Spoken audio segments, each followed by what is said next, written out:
எங்கள் வீட்டு நாய்க்கு அப்புறம் எங்கள் அம்மாவுக்கு இவர் ப்ரோக்ராம் தான் ரொம்ப பிடிக்கும். பல அப்பாக்கள் வந்து பசங்களோட பேசுகிறதுக்கே பயப்படுறாங்க. ஏன்னா டேடி எனக்கு ஒரு டவுட்டுன்னு கேட்டுருவாங்களோ அப்படின்னு. ஸோ எனக்கு அந்த டவுட் கேட்கணுன்னு ஆசையாக இருக்குது. தலைவரோட நஜ குரலே பல பேருக்கு தெரியாது. டேடி எனக்கு ஒரு டவுட்டுன்னு தான் நினச்சிட்டு இருக்காங்க.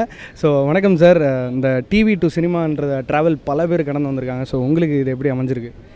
பிஹைண்ட் வுட்ஸ் நேயர்கள் அனைவருக்கும் அன்பான வணக்கம். அதான் டிவியிலேருந்து சினிமாவுக்கு வரும்போது எல்லாத்துக்குமே ரொம்பவே ஒரு ஹாப்பியாக இருக்கும். எல்லாத்துக்கும் எவ்வளோ ஹாப்பி இருக்குது அப்படின்றது தெரியாது. பட் எனக்கு ரொம்பவே ஹாப்பியாக இருக்குது. யூனிஃபார்ம் போட்டுட்டு டேடிக்கிட்ட வந்து டவுட்டு கேட்டுட்டு இந்த டவுட் சொல்லுங்கள் அந்த டவுட் சொல்லுங்கள் அப்படின்னு டவுட்டு கேட்டுக்கிட்டே இருந்தேன். பட் டவுட்டுக்கு வந்து ஆன்சரே இல்லை. பட்டு எனக்கு இப்போ டவுட்டுக்கு ஆன்சர் வந்து இப்போ தான் தெரிஞ்சிருக்கேன். நான் படத்தில் வந்திருக்கேன்.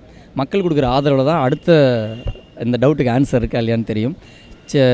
சின்ன திரையில் வந்து அவ்வளோ சப்போர்ட் பண்ணாங்க. பட் பெரிய திரையிலும் சப்போர்ட் பண்ணுவாங்க அப்படின்னு நம்பியிருக்கேன். இந்த படம் பொறுத்தவரை ஒரு காமெடியனாக உங்களோட ரோல் எப்படி அமைஞ்சிருக்கேன்னா, ஹீரோயின்ஸோட காமெடியன்ஸ் தான் ஜாஸ்தி ஃபீல்டில். இந்த ரேஸில் நீங்களும் ஓடுறதுக்கு வந்திருக்கீங்க. ஸோ இந்த படம் பொறுத்தவரை காமெடி சீன்ஸ் எப்படி அமைஞ்சிருக்கு, உங்களோட ட்ராக் எப்படி வந்திருக்கு? இப்போ நம்ம ட்ரெண்டியான ஒரு ஃபிலிம் எல்லோரும் பார்த்தா ரொம்ப சுறுசுறுப்பாக போயிட்டுருக்கிற ஒரு படம், ரொம்ப ஃபீலிங்கான ஒரு படம். இங்கே வந்து காமெடிக்கு வந்து வேலையே இல்லை அப்படிங்கிற மாதிரி போயிட்டுருக்கோம். அந்த இடத்துல நம்ம காமெடி பண்ணுவோம். அதனால் கண்டிப்பாக ஒரு நல்ல ஒரு வரவேற்பு இருக்குது. நம்மளை பார்த்தாவே சிரிச்சிடுவாங்க. நம்ம எவ்வளோ சீரியஸாக டயலாக் பேசினாலும் சிரிச்சிடுவாங்க. நம்ம காமெடி பீஸ் தானே.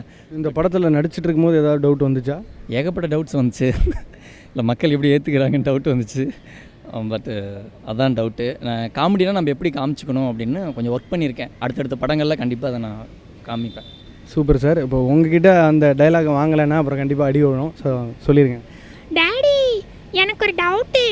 டாடி இப்போ கேமராவில் லென்ஸ் மட்டும் ரவுண்டாக இருக்குல்ல, ஆனால் தெரியறது மட்டும் அப்படியே நம்மளுக்கு ஸ்கொயராக தெரியுது. எப்படி டாடி? சொல்லுங்கள் டாடி, சொல்லுங்கள்.